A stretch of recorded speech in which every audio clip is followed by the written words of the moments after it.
We are going to start this year with the newly opened Collegiate Loop. Right when we get done with that, we're going to jump a plane and we're going to go to California, summit Mount Whitney. And after that, we are going to through hike the John Muir Trail, which ends in Yosemite Valley, climb to the top of Half Dome, and then do El Cap.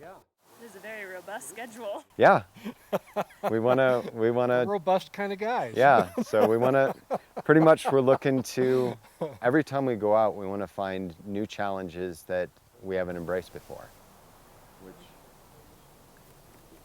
There was a guy that specifically got on trail and was hiking in the opposite direction because he wanted to meet the blind guy. And he came up to me and he said, "Have you seen the blind guy?" And I just wanted to mess with him a little bit. And I answered him honestly. I said, "No, I haven't seen the blind guy in a long time." And it's true, I haven't. And then I found out that he was doing a loop. So I ran into him again and he was really irate with me.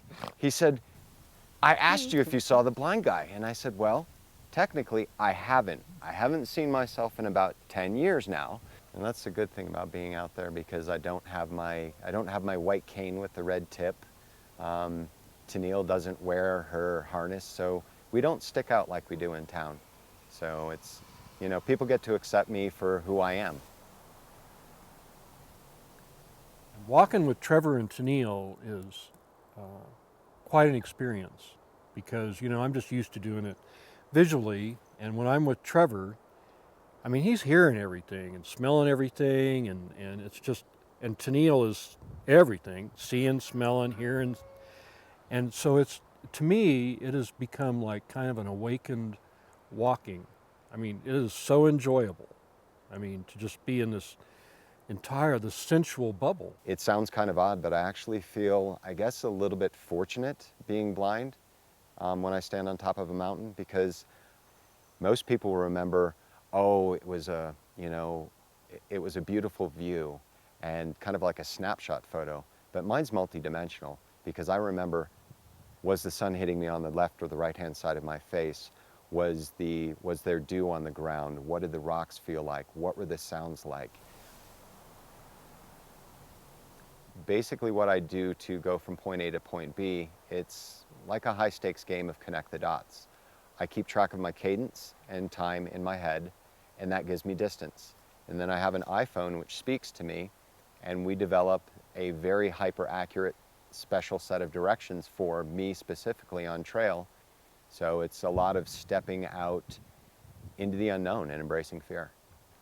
I also have a very specially trained guide dog named Tennille, and she assists me and works in the backcountry. So, all right, baby, let's go inside. Show me inside. We have a lot of unspoken communication between us because she doesn't bark, and that's one of the reasons why our partnership has developed over the years. She actually has learned things that no longer cause me problems, and I can feel through the lead that's attached to her back on her backpack. I can feel her body motion, where she's going, things like that when we're going through a boulder field. I listen to her footfalls, and I found that I fall less if I simply place my feet exactly where hers are.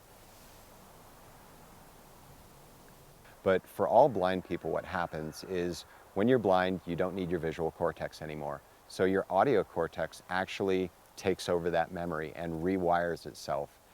So yes, your brain does light up. You do perceive your environment, but I don't want anybody to think that I'm hearing a picture and I can tell you what color shirt or shorts you're wearing. I can tell you are there, and I explain it to people like developing a sound library. Like for a sighted person, when you were a really little child and somebody showed you an apple for the first time, you didn't know what it was, right? So it's the same thing with hearing things.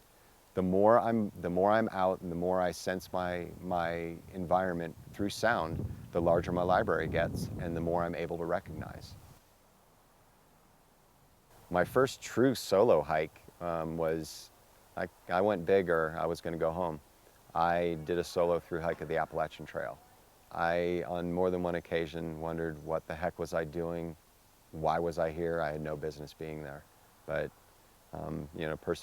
perseverance pays off.